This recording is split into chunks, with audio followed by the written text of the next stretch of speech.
What the hell are you doing here with these kids? Damien's voice came out low, rough, almost a growl.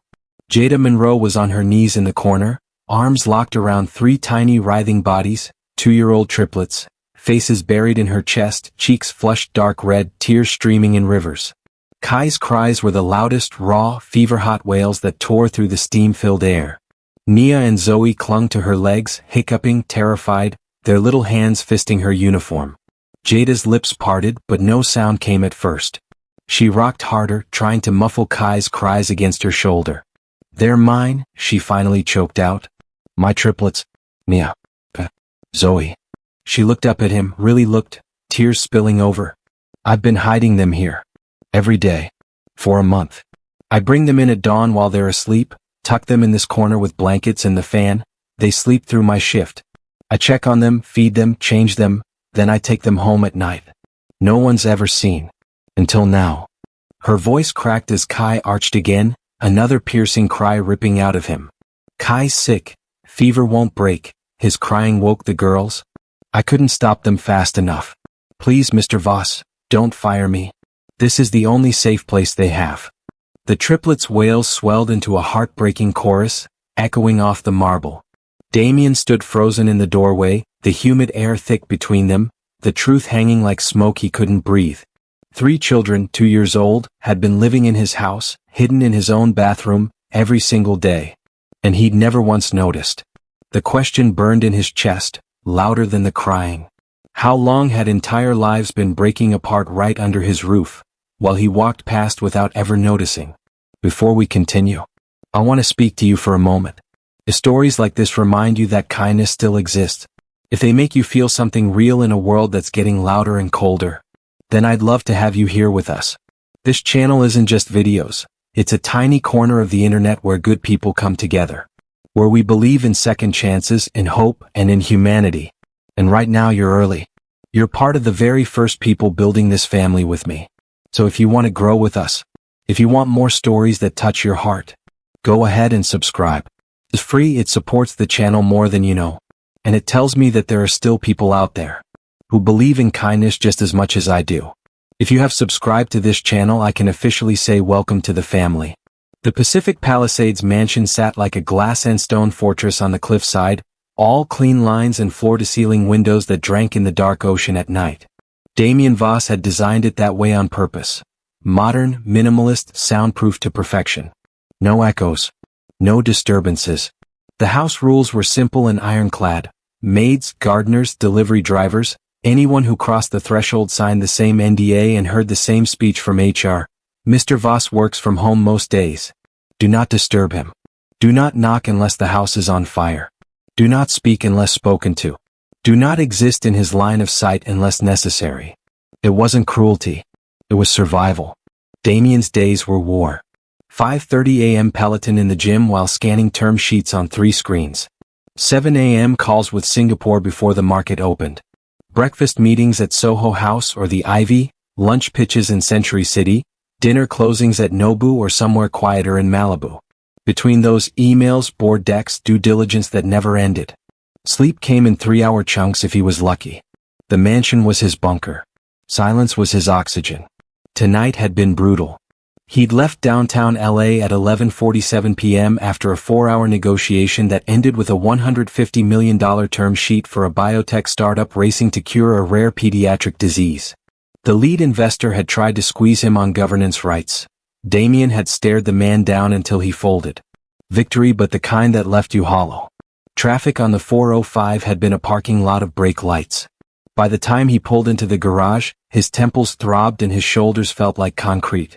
He stepped inside. The foyer lights were dimmed to 10%, just the way he liked them. No music. No TV hum. No footsteps. Perfect silence.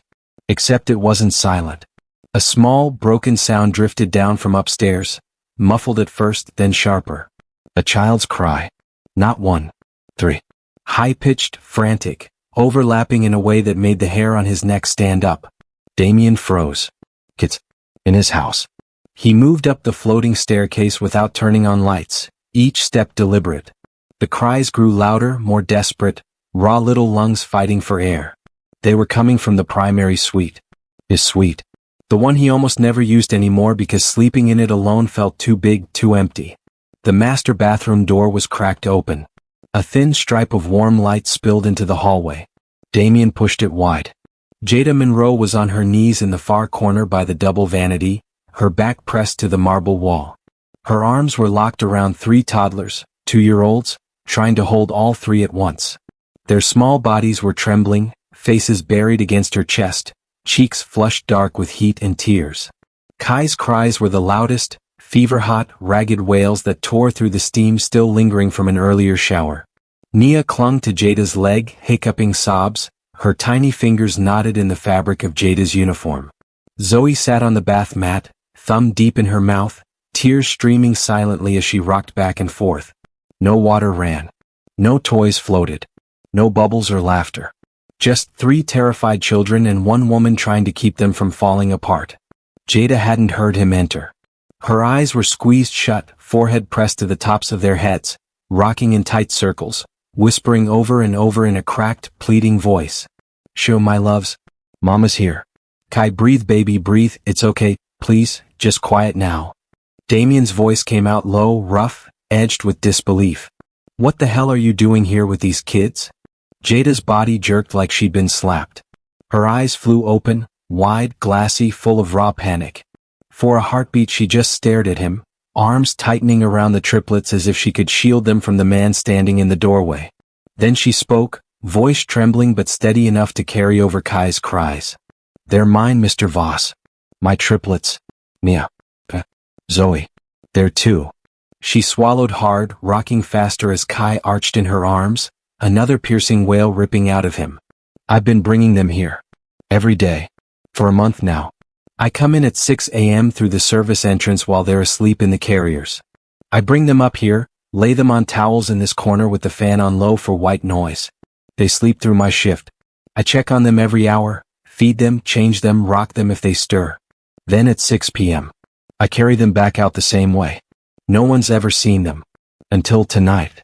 Her voice broke as Kai's cries spiked again. "Kai's sick. Fever won't break." His crying woke the girls. "I couldn't calm them fast enough. I'm so sorry. I know I broke every rule. I know I disturbed your peace. I had no one else. Daycare costs more than I make in a week. Their dad left when they were 6 months old. No family. No backup. I was trying to keep them safe. Please, don't call anyone. Don't make them leave. This is the only place they've ever felt safe." The triplets' wails swelled into a heartbreaking, overlapping chorus. Kai's fevered screams, Nia's hiccuping sobs, Zoe's quiet, shaking whimpers. The sound bounced off the marble, filling the bathroom like a storm trapped in a bottle. Damien stood frozen in the doorway, the humid air thick between them, the truth hanging like smoke he couldn't yet breathe. 3 children, 2 years old, had been living in his house, hidden in his own bathroom, every single day for a month. And he'd never once noticed. The question burned in his chest, louder than the crying. How long had entire lives been breaking apart right under his roof, while he walked past without ever looking down? Sunlight poured through the floor-to-ceiling windows of the Pacific Palisades kitchen like liquid gold, catching on the white marble island and the trio of high stools where the triplets sat in a row. Nia was carefully stacking Cheerios into a wobbly tower, tongue poking out in concentration. Kai, fever finally broken after the ER drip, sipped apple juice from a sippy cup, eyes heavy but calm. Zoe kept one hand fisted in Jada's apron, refusing to let go even as she ate banana slices with the other. Damien stood at the coffee machine, back to them, watching the dark roast drip into his favorite mug. He hadn't slept. Not really. 3 hours of staring at the ceiling, replaying the bathroom scene. Jada's terrified eyes, Kai's fever-hot skin against his palm, the way the triplets had looked at him like he was either savior or executioner. He turned. Jada was already moving, flipping eggs, toasting sourdough, slicing avocado, same quiet efficiency as always, except now her hands trembled slightly every time she glanced at the kids. Damien set his mug down. "Jada." She froze mid-chop. He walked over, leaned against the island so he was closer to her level. "Tell me everything. The routine. How it worked. How long. All of it." She exhaled slowly, set the knife down, wiped her hands on a dish towel. Her voice was soft, almost apologetic. I get here at 5:45 a.m. The triplets are asleep in their car seats in the back of my Honda. I park in the service lot behind the garage, carry them up the back stairs one at a time. They're heavy sleepers, thank God. I bring the diaper bag, a small cooler with bottles and snacks, blankets, the portable fan. I lay them on the bath mat in the corner of the master bathroom. It's the quietest room in the house. Thick walls, no windows facing the road, no one ever goes in there. I set the fan on low for white noise, tuck them in, kiss their heads. Then I close the door and start work. She paused, eyes on the eggs. I check every hour. At 8 o'clock I bring breakfast, cut up fruit, yogurt pouches, Cheerios. At 10 o'clock diapers and a quick cuddle if they're stirring. Lunch at noon. Nap again until 3 o'clock or 4 o'clock. Snack at 5 o'clock. By 6 o'clock I'm packing them up, carrying them back down the service stairs while you're usually still on calls or out. I've never been caught. Not once. Until last night. Damien watched her face. She wasn't looking at him. She was looking at the triplets like they were the only thing anchoring her to the earth. What about when they wake up? Crying? Needing you? Kai's the sensitive one. Noise overwhelms him, he'll cover his ears and rock. Nia's shy, she hides her face if she hears footsteps. Zoe's clingy, she'll scream if I leave the room for more than a minute. But they're too. They adapt. I sing to them. I hold them. I tell them stories about a big house by the ocean where no one yells and the fridge is always full. They fall back asleep. Most days they sleep the whole time I'm working. Her voice cracked on the last word. Damien felt something twist in his chest. And Kai's fever? How long has that been going on? She looked down. A week. Maybe longer. The urgent care said ear infection. Gave us drops and antibiotics. But it keeps coming back. The mold in our apartment. It's making everything worse. I was going to take him again after my shift yesterday, but then he spiked at 103.8 and the crying started. She trailed off. Damien set his coffee down. You're not losing this job. You're not losing anything. I'm giving you a raise, effective today. Full medical coverage for the kids through my company plan. Daycare, real daycare licensed close by. Whatever you need. Jada's eyes filled. I can't take charity, Mr. Voss. It's not charity. It's what's right. She shook her head slowly. I've been invisible my whole life. I'm good at it. I don't want to owe anyone. You don't owe me. You've been keeping this house running while I've been running myself into the ground. That's not invisible. That's essential. She looked at him then, really looked. Something shifted in her eyes. Not trust yet. But the beginning of it. After breakfast, Damien helped her move the kids' things to the guest wing. It was temporary, he told himself. Just until she felt safe. He carried the diaper bag, she carried Kai. Nia held Jada's hand, Zoe rode on Damien's hip, surprisingly content once she realized he wasn't going to drop her. In the guest bedroom, Jada unzipped the small duffel she'd brought. Damien reached in to help unpack. His fingers brushed something stiff, a photograph, edges worn soft. He pulled it out. A teenage Jada, maybe 16, laughing at the camera, arm around a man in a suit. The man's face, sharp jaw, kind eyes, stopped Damien cold. It was Marcus Hale, his late business mentor. The man who'd given him his first real check, believed in him when no one else did, died in a car crash on the 405 12 years ago. Damien's hand shook. Jada saw his face and froze. That's Marcus, he said, voice hoarse. Jada nodded slowly. He was their father. Not the man who walked away. I told the girls that story so they wouldn't grow up missing someone who was already gone. Marcus died before they were born. He never knew. Damien stared at the photo. He never told me he had a daughter. He didn't know about me either. Not really. He was married. It was complicated. I didn't want to ruin his life. Or yours. Damien set the photo down carefully. You chose this job on purpose. Jada looked at the floor. I read the Forbes article. From foster care to Forbes list. I saw your picture and I thought, maybe if he ever found out he'd understand. Maybe he wouldn't call the police. Maybe he'd just let us stay a little longer. She met his eyes. It wasn't a plan. It was hope. Damien felt the air leave his lungs. Before he could speak, his phone buzzed. An anonymous email. Subject, you should see what's in your bathroom. Attached. 3 stills from the master bathroom cam, Jada tucking the triplets in, feeding them, rocking Kai. Damien's jaw tightened. He knew that email address pattern. Leora. He stepped into the hallway, dialed. She answered on the second ring. Enjoying your little family drama, Damien? You've been watching my house. I've been watching your life fall apart. And I have more where that came from. Why? Because you replaced me with the help. Because I can. He ended the call. Back in the room, Jada was sitting on the bed, Zoe in her lap, watching him. He didn't tell her yet. But the question burned hotter now. How many secrets had been living in this house? And how many more were still hiding in plain sight? The guest wing of the Pacific Palisades mansion had never felt lived in until now. Sunlight streamed through the sheer white curtains, catching on the cream rug where Nia sat cross-legged, stacking colorful wooden blocks into a wobbly tower. Kai lay on his stomach on a soft blanket, pushing a toy truck back and forth with slow, deliberate movements. His first real play since the fever broke. Zoe refused to leave Jada's lap, small arms wrapped around her mother's neck like a koala, thumb back in her mouth. Jada sat on the edge of the king-sized bed, folding tiny onesies she'd pulled from the duffel bag.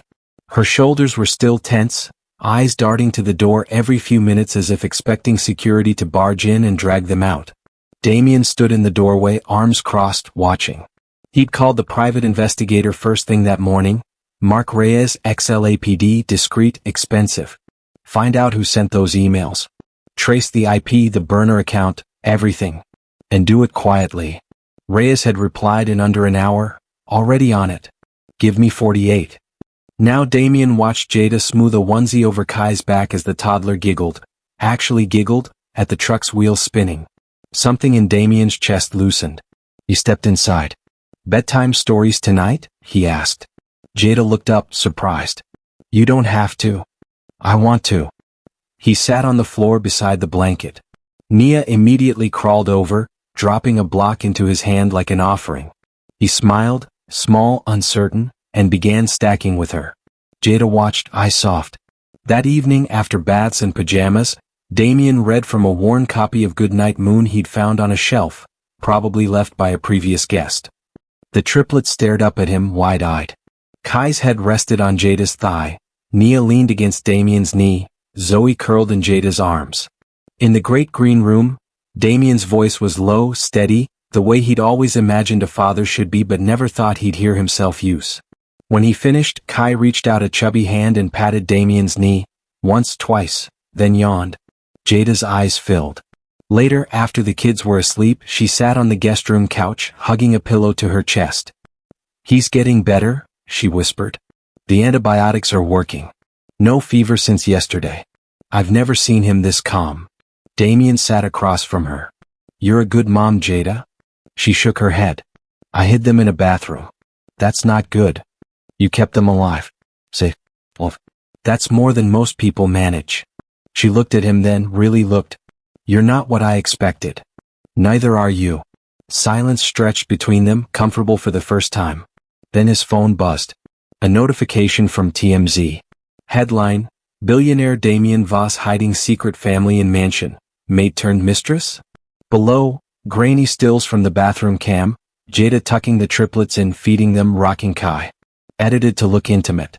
Caption screamed, Manipulative housekeeper exploits boss's loneliness. Damien's jaw clenched. Jada saw his face and went pale. It's Leora, he said. She's escalating. The next morning, the board called an emergency video meeting. Faces on the screen were grim. Damien, this is bad for the brand, the chairman said. Investors are asking questions. We need a statement. Fast. Damien stared at the camera. I'll handle it. That afternoon he gave a low-key interview to a local LA business podcast. No cameras, just audio. He kept it simple. I grew up in foster care. No parents. No safety net. I know what it feels like to be invisible, to fight for every scrap of stability. Jada Monroe is a single mother doing the same thing I did, surviving. She's not a scandal. She's a person. Those children are innocent. And I'm not going to let rumors destroy lives. The clip went viral within hours. Jada listened to it on her phone in the kitchen, tears streaming down her face. Later that evening, she found Damien on the deck overlooking the Pacific, sunset bleeding orange across the water. She sat beside him. Nia said her first full sentence yesterday, she said quietly. Mama, big house. Zoe had a nightmare last night, screamed for 10 minutes straight. I held her until she fell asleep on my chest. Kai, he smiled at me this morning. Real smile. First one in weeks. Damien turned to her. They're lucky to have you. She shook her head. I'm lucky they have me. His phone buzzed again. Mark Reyes. Got something. You're not going to like it. Damien stepped inside, put the call on speaker so Jada could hear. Leora didn't act alone, Reyes said. She partnered with someone close to Jada. Her brother, Malik Monroe. Estranged for years. He's been feeding her info for months. Photos, schedules, even the bathroom routine. She paid him $15,000 in installments. He resents Jada, says she abandoned the family when she moved out to take this job. Blames her for their mom's death. He thought exposing her would force her back home under his thumb. Jada's hand flew to her mouth. Malik, she whispered. He hasn't spoken to me since Mom died. Said I was selfish for leaving Inglewood. I thought he just needed time. Damien ended the call. He looked at Jada, really looked. The betrayal wasn't just from his ex. It was from blood. Jada's shoulders shook. She sank onto the couch, face in her hands.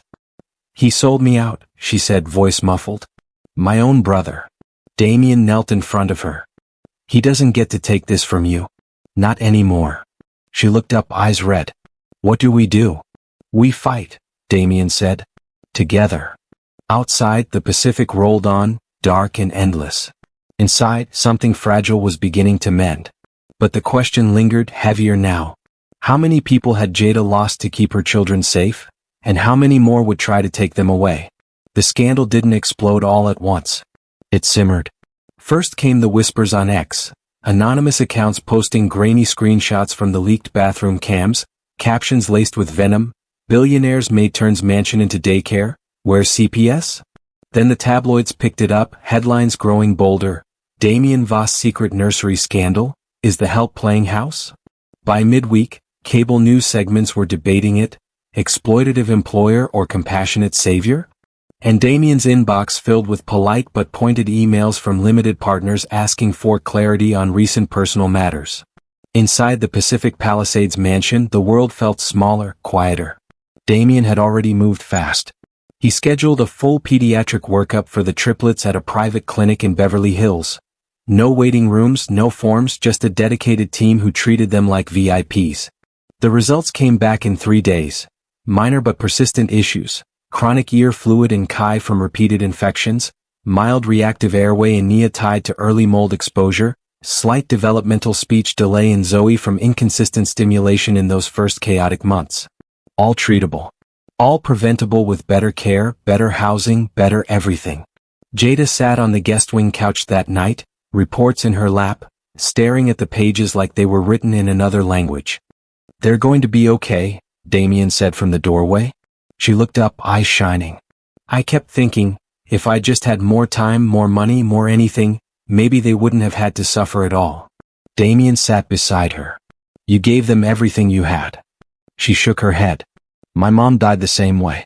Untreated asthma turned into pneumonia. No insurance. No one to fight for her. She was 42. I was 19.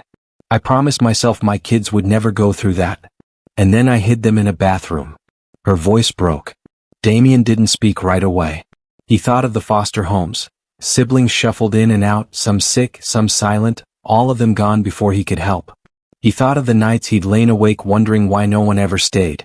I lost people too, he said quietly. Not blood. But they felt like it. I was too young to do anything. Too scared. Too broke. I told myself when I made it, I'd never let that happen again. But I built walls instead of bridges. Jada looked at him. You're building one now. They fell into a rhythm after that. Quiet evenings on the deck overlooking the Pacific. Damien would bring out a blanket, spread it on the teak table, and the triplets would toddle around, Nia chasing bubbles he blew from a little bottle, Kai pushing his truck along the edge of the railing, always supervised, Zoe clinging to Jada's leg until she felt brave enough to explore. As the sun dipped into the water, turning everything gold and pink, Damien and Jada talked, really talked. About Jada's childhood in Inglewood, Single mom working doubles, no dad in the picture, learning to cook at 8 so dinner was ready when her mother got home. About Damien's foster years in Chicago. Group homes where you kept your head down, learned not to cry too loud, learned that asking for help usually meant losing what little you had. The kids became the bridge between them. Nia's first unprompted thank you, when Damien handed her a sippy cup. Kai's tiny hand reaching for Damien's finger during story time. Zoe falling asleep on Damien's shoulder one evening, trusting him completely. But the outside world wouldn't stay outside. The board called another emergency meeting. Video grid of stern faces. Damien, the optics are killing us, the chairman said. LP pullouts. Reputation risk. We need you to step back, take a leave, let the narrative cool. Damien stared at the screen. No. Silence. I'm not abandoning people who need me. Not again. He ended the call. 2 days later, Leora filed suit. Defamation, emotional distress, invasion of privacy. Claimed Damien's podcast interview painted her as a villain, ruined her personal brand, cost her sponsorships. She demanded $10 million and a public apology. Damien's lawyer advised settlement. He refused. Court date came fast. Los Angeles Superior Court, closed session to protect the children's identities. Damien sat in a suit that felt too tight. Jada sat beside him, hands folded in her lap, Triplets safe with a trusted sitter in the guest wing. Leora's attorney presented the leaked footage, edited to look damning, Jada sneaking kids in using the mansion. Then Jada took the stand. She spoke softly, voice steady despite the tremor in her hands. I'm a single mother of 3 two-year-olds. Daycare costs more than my salary. Their father left. No family. No safety net. I hid them in the bathroom, not to steal, not to deceive, but to keep them alive. They slept. I worked. I checked on them every hour. I loved them every second. I never took anything that wasn't mine. I never hurt anyone. I just didn't want them to suffer like I did. Like my mom did. She paused, tears slipping down her cheeks. My mom died because we couldn't afford care. I swore my kids would never know that pain. If that makes me a criminal, then I'm guilty. The courtroom was silent. The judge leaned forward. Ms. Monroe, you're not on trial here. But the words landed. Public opinion shifted overnight. X threads exploded with support, #Justice for Jada trending. News outlets ran her testimony in full. Donations poured into a GoFundMe someone started for the triplets' future. Then came the twist. During discovery, Damien's legal team subpoenaed Leora's financials and communications. One document stopped everyone cold. A promissory note, dated 12 years ago. $250,000 loan from Marcus Hale, Jada's late father, Damien's old mentor, to Damien Voss, personally guaranteed, used as seed capital for Voss Capital's first fund. The note included a handwritten addendum from Marcus. Believe in the kid. He's going places. Don't let him forget where he came from. Damien stared at the paper in the conference room, hands shaking. Marcus had never told him the money came from a personal loan. He'd framed it as an investment. Said it was from friends who believe in you. But it wasn't just money.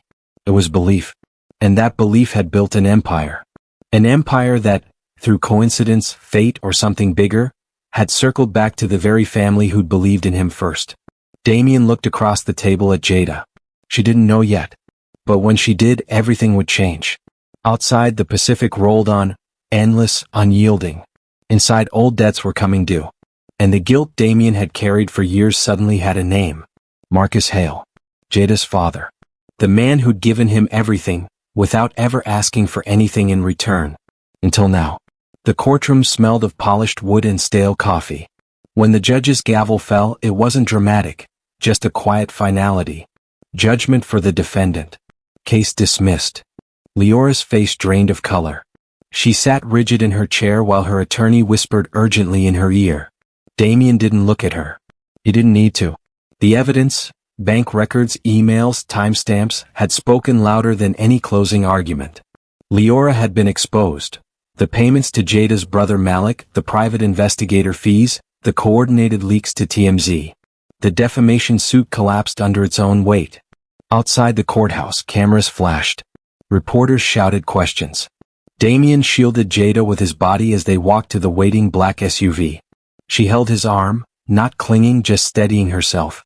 The triplets were safe at home with the new nanny Damien had hired. Licensed, vetted, loving. No more hiding. No more corners. Back at the mansion, Damien called an all-hands meeting at Voss Capital's Culver City headquarters. The boardroom was packed. Partners, analysts, support staff on video from satellite offices. He stood at the head of the table, sleeves rolled up, no tie. "I'm restructuring the firm," he said simply. "Effective immediately, 10% of net profits from every fund will go into a new foundation, the Hale Monroe Family Fund. Named for two people who believed in second chances when no one else did. It will provide full childcare subsidies, medical coverage, housing assistance, and mental health support for single parents, starting right here in Los Angeles." The room went still. He looked straight into the camera feed. "This isn't PR. This isn't optics. This is what happens when you finally see what's been in front of you all along." No one clapped. They didn't need to. The decision was already reshaping the firm's future. Weeks passed in a gentle blur. Kai spoke his first full sentence on a Tuesday morning. "Truck go fast, Uncle Day." He beamed at Damien from the floor, toy truck clutched in both hands. Damien's throat closed. He knelt, ruffled Kai's curls. "Yeah, buddy. Fast like you." Nia danced now, really danced. She'd twirl across the living room rug to whatever song Jada played on her phone, arms wide, laughing so hard she'd fall over. Zoe laughed without fear, big, belly-deep giggles when Damien pretended to chase her with monster hands. The nightmares had faded. The clinginess had softened into trust. Jada accepted the new role, household manager. Not a maid anymore. A partner in keeping the home alive. She oversaw the staff, planned meals, coordinated the kids' therapies and playdates. She wore jeans and soft sweaters instead of uniforms. She smiled more. She slept through the night. One Saturday, Damien loaded everyone into the Range Rover and drove down the Pacific Coast Highway to a quiet stretch of Malibu Beach. He'd reserved a private cove, no paparazzi, no crowds. Just sand, sun, and the endless blue. He spread blankets, unpacked a cooler of sandwiches, fruit, juice boxes. The triplets toddled straight to the water's edge, squealing as waves licked their toes. Jada sat beside Damien on the blanket, watching them. "They've never had this," she said quietly. "A day like this." He looked at her. "They have it now." She turned to him, eyes shining. "I never thank you properly." "You don't have to." "I do." She took a breath. "You didn't just save us. You saw us. All those months I hid them, I thought I was protecting them from the world. But I was hiding from it too. You made it safe to stop hiding." Damien looked out at the ocean. "The truth broke my heart open, Jada. I spent years building walls so nothing could hurt me. Then 3 little kids showed up in my bathroom and everything I thought I knew fell apart. And I'm grateful for it. Because what's left is better." She reached over, squeezed his hand. They watched the triplets build sandcastles, lopsided towers with seashell flags. Nia patted the sand with serious focus. Kai knocked his down on purpose, laughing. Zoe added a twig tree to the top of hers. That evening back home, the house was quiet again. But not empty. Damien sat on the floor of the guest room turned nursery, back against the bed, reading The Very Hungry Caterpillar for the 3rd time that week. The triplets were clustered around him. Kai on his lap, Nia leaning against his side, Zoe curled in the crook of his arm. Their eyes were heavy, heads nodding. Jada stood in the doorway, arms crossed, watching. When he finished, he closed the book softly. Kai mumbled, already half asleep. "More tomorrow?" Damien smiled. "More tomorrow." He tucked them in one by one. Kisses on foreheads, blankets pulled up to chins. They sighed in unison, small bodies relaxing into sleep. Jada stepped inside. She held a slim leather notebook. "I kept this," she said quietly. "Every day I hid them in the bathroom, I wrote in it. Little things." Nia's first smile after a nap. Kai's whisper when he thought I wasn't listening. Zoe's tiny hand reaching for mine in the dark. "I wrote so I'd never forget, even if no one else ever knew." She handed it to him. Damien opened it. Page after page of neat handwriting. Dates. Moments. Drawings the kids had scribbled on corners.